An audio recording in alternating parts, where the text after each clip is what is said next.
നമസ്കാരം. റാഫ്ടോക്ക് മലയാളത്തിലേക്ക് അവർക്കും സ്വാഗതം. മനോലോ മാർക്കസിന് കീഴിലുള്ള ആദ്യ മത്സരത്തിലെ ബ്ലൂ ടൈഗേഴ്സിന് സമനില. നമ്മളെക്കാൾ ഏറെ പുറകിലാണ് ഫിഫ റാങ്കിങ്ങിൽ മൗറീഷ്യസ് ഉള്ളത്. പക്ഷേ അവർക്കെതിരെ വിജയിക്കാൻ കഴിഞ്ഞില്ല. ഗോൾ രഹിത സമനിലയാണ്. ആധിപത്യം പുലർത്തിയിരുന്നു നമ്മുടെ കുട്ടികൾ, ശരിയാണ്. പക്ഷേ പന്ത് വലയിലേക്ക് എത്തിക്കാൻ കഴിയാതെ പോയി. അതേസമയം മൗറീഷ്യസും കൗണ്ടർ അറ്റാക്കുകളിലും മറ്റുമൊക്കെ ഭീഷണിയുമായിട്ട് ഇന്ത്യൻ ഗോൾമുഖത്തേക്ക് വരികയും ചെയ്തിരുന്നു.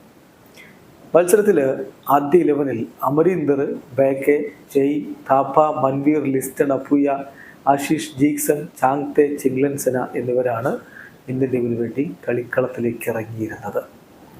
മത്സരം പുരോഗമിക്കവേ രണ്ടാം പകുതിയുടെ തുടക്കത്തിൽ തന്നെ സഹൽ അബ്ദുൽ സമദിന് കളിക്കളത്തിലേക്ക് വിട്ടു കോച്ച്.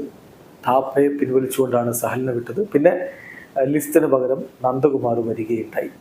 അങ്ങനെ ഇരുവരും മോശമല്ലാത്ത പ്രകടനം രണ്ടാം പകുതിയിൽ നടത്തുന്നതൊക്കെ കണ്ടു. എതിരാളികളുടെ ഏരിയയിലേക്ക് പലവട്ടം കടന്നു കയറി. പക്ഷേ പന്ത് വലയിലേക്ക് എത്തിക്കാൻ കഴിയാതെ പോയതോടുകൂടി ഗോൾ രഹിതമായിട്ട് തന്നെ മത്സരം അവസാനിച്ചിരിക്കുന്നു. തീർച്ചയായിട്ടും മനോലോ മാർക്കസിന് ഒരു വിജയത്തുടക്കം ഇടാൻ കഴിഞ്ഞില്ല. എങ്കിൽ പോലും ഭാവിയിൽ വരും മത്സരങ്ങളിൽ കൂടുതൽ മികവ് കാണിക്കാൻ കഴിയുമെന്ന പ്രതീക്ഷയിലാണ് ആരാധകരുള്ളത്.